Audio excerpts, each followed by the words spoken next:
शांति। कि राजयोग एक विज्ञान भी है और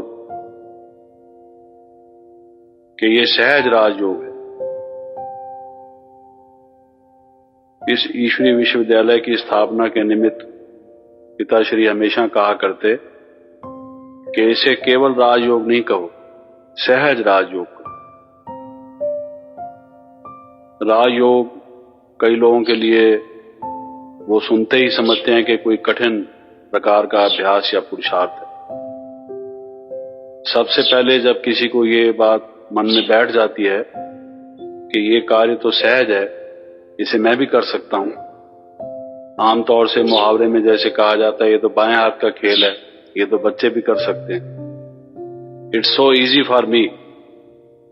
ये जो एटीट्यूड ऑफ माइंड है, जब मनुष्य का ये दृष्टिकोण जीवन में किसी कार्य को करने के लिए होता है, तब वो समझिए कि वो कार्य हुआ ही पड़ा है। अगर कोई व्यक्ति किसी कार्य के लिए सोच लेता है कि ये कठिन है, कि ये तो मेरे बस का नहीं है, ये तो टेढ़ी खीर है, तो फिर उसकी जो शक्तियां हैं, जो एनर्जीज हैं, वो पूरी तरह से संगठित होकर कार्य नहीं कर सकती। किसी भी कार्य को करने के लिए सबसे पहले मनुष्य के मन में उमंग और उत्साह चाहिए। जीवन का हमारा ये असूल होना चाहिए कि कोई भी कार्य हम करते हैं तो जम के करें, डट के करें, पूरी शक्ति लगाकर उस कार्य को करें। क्योंकि अगर कोई व्यक्ति हाफ हार्टेडली किसी काम को करता है, डिवाइडेड माइंड से, और उसको सफलता नहीं मिलती या अधूरी सफलता मिलती है, तो उसकी लाइफ में फ्रस्ट्रेशन हो जाती है, मायूसी होती है, उसमें अपना लैक ऑफ कॉन्फिडेंस हो जाता है, अपने बारे में इंफीरियरिटी कॉम्प्लेक्स हो जाता है, फिर वो जीवन में एक लंगड़ा कर चलता है। इसलिए हमेशा योगी के जीवन में भी, जैसे योगी के और गुण बताए जा रहे थे उस गीत में, वैसे योगी किसी भी कार्य को करता है तो दत्तचित्त होकर करता है। With full concentration we have to attain excellence, perfection. उसकी पूरी डिटेल सोचकर, उसमें मन पूरा लगाकर, कंसेंट्रेशन से उसको किया जाए, और उसमें विजय का जो पहला जो एक निशान है किसी भी व्यक्ति के कार्य करने के, जो सफलता होती है, पहले जब मनुष्य के मन का ये ट्रेंड हो कि तो सहज है, I can do it, it's not difficult, ये एक एटीट्यूड है जो उसको करने में सहायक होता है, बहुत सहायक होता है। लेकिन केवल कहने से ही तो सहज नहीं हो सकता। एक व्यक्ति के लिए कोई बात सहज हो, दूसरे व्यक्ति के लिए वो कठिन भी हो सकती है। जब इसे सहज राजयोग कहा जाता है तो कारण क्या है कि ये सहज राजयोग है? हम कैसे समझ लें कि ये सहज है? तो 3-4 बातों पर आप विचार कीजिए। अगर उनको आप अपने मन में धारण कर लेंगे कि हाँ ये तो वाकई सहज है, फिर आपको ये योग का अभ्यास करने में कठिनाई नहीं होगी। वो 3-4 बातें क्या हैं? एक बात तो ये है, आप जानते हैं कि हर एक व्यक्ति के शरीर और मस्तिष्क के 2 योग्यताएं हैं। हर एक की ये एबिलिटीज हैं 2, एक इनहिबिटरी फैकल्टी, दूसरी फैसिलिटेटरी फैकल्टी। एक किसी कार्य को ना करने की शक्ति, एक किसी कार्य को करने की शक्ति। आप ये समझते हैं कि इस तरफ मैं ये अभी ध्यान नहीं लगाता, ये काम नहीं करना चाहता, ये नहीं सोचना चाहता, तो ये भी आप में शक्ति है। रात को जब आप सोते हैं तो आप उदाहरण के तौर पर उस समय इस शक्ति का प्रयोग करते हैं कि मैंने दिन भर काम कर लिया है, अब सोचना, विचार करना बंद, अब मैं अंधेरा करके सोता हूं। तो आप थॉट्स को ब्रेक लगा लेते हैं। ये आपकी इनहिबिटरी फैकल्टी है, आपकी रोकने की शक्ति है कि जो सारा दिन भर आप विचार करते रहे, वो भी आप में क्षमता थी विचार करने की। धड़ाधड़ विचार आते थे श्रृंखलाबद्ध होकर, बार बार जो सोचना चाहें आप, वो फैसिलिटेटिव फैकल्टी भी थी। जैसे कार में 2 तरह के यंत्र होते हैं, ब्रेक भी है और साथ साथ स्टार्टर भी है। स्टार्ट भी कर सकें और ब्रेक भी लगा सकें। अगर ब्रेक ना लगा सकें तो किसी वृक्ष या इलेक्ट्रिक पोल के साथ जाकर लगेगी कार, या तो किसी दूसरी कार में या किसी आते जाते आदमी के ऊपर, उसका क्या नतीजा होगा वो भी आपको मालूम है।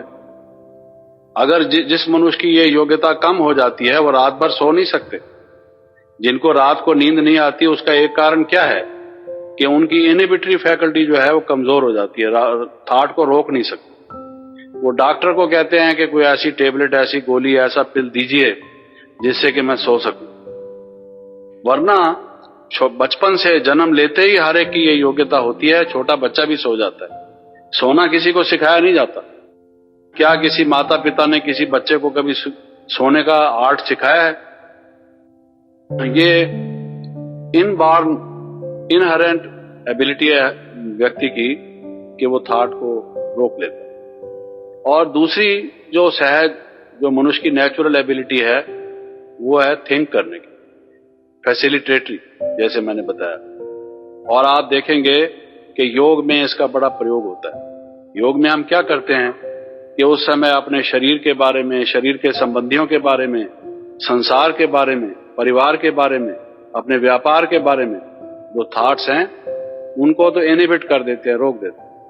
और मैं आत्मा हूं, परमपिता परमात्मा की संतान हूं, परम धाम का वासी हूं, मैं अजर अमर अविनाशी हूं, ये थॉट्स चला देते। तो ये ऐसा तो कोई व्यक्ति नहीं होगा जो ये कहे कि मैं ऐसा नहीं कर सकता। एक प्रकार की थॉट्स को रोक के दूसरी प्रकार की थॉट्स चलाना, ये हर एक व्यक्ति को जन्म से मालूम है। Nobody has learned it in any school or college or at home. ये एक हर एक को प्राप्त है शक्ति। योग में इसी शक्ति का प्रयोग होता है। और ये योग जो आप सीख रहे हैं इसलिए सहज है कि जैसे कई लोग कहते हैं योगस चित्त वृत्ति निरोधः, योग चित्त की वृत्तियों के निरोध का नाम है। Some people try to apply total break to their thoughts. एक वैक्यूम में, एक नल एंड वायर्ड स्टेट में जाने की कोशिश करते हैं, थॉट को रोकने की कोशिश करते हैं। लेकिन मैंने तो आज तक किसी को देखा नहीं। यहां से आने से पहले भी बहुत से ऋषिकेश, हरिद्वार, वाराणसी इत्यादि जगहों पर जहां पर मुझे कहा गया कि योगी लोग रहते हैं, उनसे मिला। मुझे तो आज तक किसी ने कहा नहीं कि कोई थॉट को टोटल रोक दिया हो। और अगर किसी ने कहा भी सही कि मैं थॉट को रोक लेता हूं प्राणायाम से और दूसरी क्रियाओं से, तो जब मैंने उसको पूछा कि आप ये जानते कैसे हैं, तो उसकी क्रॉस एग्जामिनेशन से यही मालूम पड़ा कि उस वक्त उसकी ये थॉट थी कि मेरी कोई थॉट नहीं है। What that man was thinking was that I am not thinking. तो थॉट ही हुई इन वन वे और दी अदर। ये भी एक थॉट है। वो ऑब्जर्व कर रहा होता है उस वक्त व्यक्ति कि मेरी कोई थॉट नहीं है। कौन सी थॉट नहीं है? You can not lift the chair in which you are sitting. जो थॉट को बंद करेंगे वो भी थॉट से ही बंद करेंगे। थॉट को बंद करने का कोई और मैकेनिज्म तो है नहीं। तो वो थॉट तो होगी, सिर्फ रिप्लेस हो जाएगी। एक प्रकार की थॉट को हटा के दूसरी प्रकार की थॉट आप ले लेंगे। और दूसरी बात यह है कि थॉट को रोकने की आवश्यकता ही क्या है? चलो आप ये कह दें कि मैं थॉट को बिल्कुल रोक लेता हूं। ये तो वैसे ही है जैसे कोई घोड़े को रोज चारा खिलाए और एक नौकर रख दे जो घोड़े की बालिश भी करे, और वो घोड़े को खूंटे के साथ बांध के रखे सारा जीवन भर। तो घोड़े को रखा ही किस लिए? It is a burden, it is a liability. घोड़ा इसलिए है कि आप उसकी सवारी करके एक जगह से दूसरी जगह जाओ, तभी तो आप उसको खिलाओ, वो भी खुश हो, बेचारा घूमे, ठंडी हवा खाए, और आप भी उस पर घोड़े पर सैर करें। उसको आप खूंटे के साथ बांध कर रख दें, वो भी कहेगा कौन सा मालिक है मेरा, इसने मुझे खरीदा किस लिए, ना ये खुद कहीं जाता है ना मुझे ले जाता है। वो भी खुश नहीं और हम भी अपना खर्च व्यर्थ कर रहे हैं। तो घोड़ा तो यात्रा का एक साधन है, गधा एक बीस्ट ऑफ बर्डन है, और ये जो घोड़ा है ये एक ट्रैफिक का, ट्रांसपोर्ट का मीन्स है, एक ह्यूमन कैरियर है एक प्रकार से। उसका हमें वो प्रयोग करना चाहिए। तो थॉट एक एसेट है, एक हमारी वेल्थ है। थॉट के बिना तो कोई संसार में कार्य होता नहीं। बजाय इसके कि उसका हम ठीक तरह से प्रयोग करें, हम उसको खूंटे से बांध के रखने की, अगर मान लो कोई सफल कहता है मैं हो भी जाता हूं, 1 मिनट के लिए हम ये स्वीकार भी कर लें, तो उसका बेनिफिट क्या है? कोई व्यक्ति कहे कि 20 साल मैंने इसी काम में लगा दिए कि थॉट को कैसे रोका जाता है। ये वैसे ही है जैसे स्वामी रामकृष्णा के पास स्वामी रामकृष्ण परमहंस के पास एक व्यक्ति गया और अपॉइंटमेंट ली, खास उनसे अपॉइंटमेंट लेके उनको कहने लगा कि आपको एक खुशखबरी सुनाता हूं। सुनाओ भाई, खुशखबरी तो हर कोई सुनना चाहता है, क्या बात है? तो कहने लगा कि मैं 20 साल लगा दिए और अब मेरे को ये योग्यता प्राप्त हो गई कि मैं पानी पर चल लेता हूं। तो वो बताते हैं कि स्वामी रामकृष्ण परमहंस मुस्कुराए, चुप रहे। तो उन्होंने कहा कि आपने अपनी प्रसन्नता व्यक्त नहीं की, आपका इस पे विषय में क्या विचार है वो आपने कुछ बताया नहीं, कुछ आपने प्रशंसा के 2 शब्द भी नहीं कहे, मैंने इतनी मेहनत की। तो उसने कहा भाई जो आपने किया वो अपनी स्वेच्छा से किया, लेकिन 20 साल आपने लगा दिए पानी पर चलने की योग्यता प्राप्त करने के लिए। पानी का पार करने के लिए तो नाव भी मिलती है, 10 पैसे खर्च करके आदमी इस छोर से उस छोर जा सकता है। तुमने 20 साल उसी में भला मानस किस लिए लगा दिए? मिसाल के तौर, अगर आपने वो एबिलिटी प्राप्त भी कर ली तो उसका फायदा क्या हुआ? 20 साल जीवन के एक बहुत बड़ी, जीवन एक अनमोल चीज है और उसके 20 वर्ष आपने इसी योग्यता में लगा दिए। तो बाबा ने हमें ये बताया है कि थॉट को रोकना नहीं है, लेकिन जो एक सिद्धांत है, साइकोलॉजिकल प्रिंसिपल है, जैसे कहा गया कि योग एक विज्ञान है, साइकोलॉजिकल प्रिंसिपल, मनोवैज्ञानिक एक सिद्धांत ये है, as you think so shall you become. जैसा आप सोचेंगे वैसा आप करेंगे। आप देखें, कोई व्यक्ति कहता है मेरा मन अशांत है, अगर आप उससे पूछें भाई क्या बात है, क्या कारण है, वो कहेगा कारण तो मुझे भी मालूम नहीं, लेकिन अशांत है। जब आप उससे कुछ प्रश्न करेंगे तो आप देखेंगे कि वो कुछ ऐसी बात सोच रहा है जो है ही अशांति देने वाली, नेगेटिव थिंकिंग है। वो सोच रहा होगा कि कल मेरे बॉस ने मुझे डांट दिया 4 आदमियों के सामने, मेरी बेइज्जती कर दी, ऐसी सर्विस करने का फायदा क्या है, लेकिन सर्विस छोड़ूं तो करूं क्या, या उसको ये विचार होगा।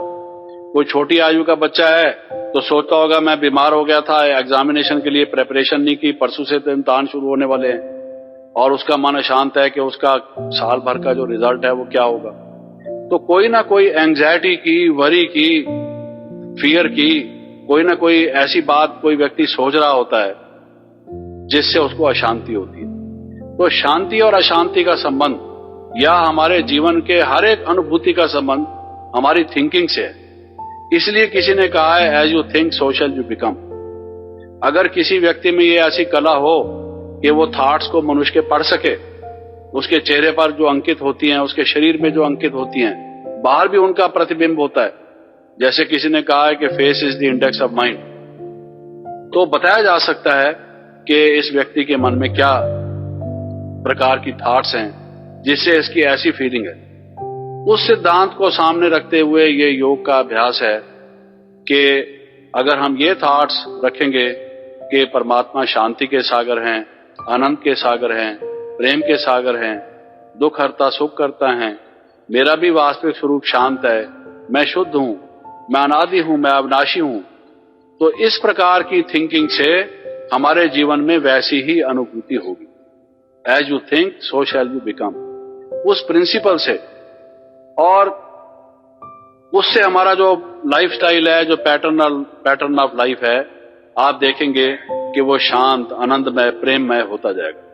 तो मैं ये कह रहा था कि ये योग इसलिए सहज है कि इसमें थॉट को बिल्कुल नल एंड वायर्ड करने के लिए कोई प्रयास जो अगेंस्ट ह्यूमन नेचर हो वो नहीं किया जाता, बल्कि मनुष्य को जो नेचुरल एबिलिटीज अवेलेबल हैं कि किसी विशेष प्रकार की थॉट्स जो नहीं करनी चाहिए उनको रोक लेना, और जो करनी चाहिए उनको करना शुरू कर देना, अपना इनहिबिटरी और फैसिलिटेटरी मैकेनिज्म यूज करते हुए, अपनी इस योग्यता का प्रयोग करते हुए, एक निरोधात्मक और दूसरी संचालनात्मक, जो हम चलाना चाहते हैं उसका और जो रोकना चाहते हैं उसका, उन दोनों का जब हम प्रयोग करते हैं, इसका नाम योग है।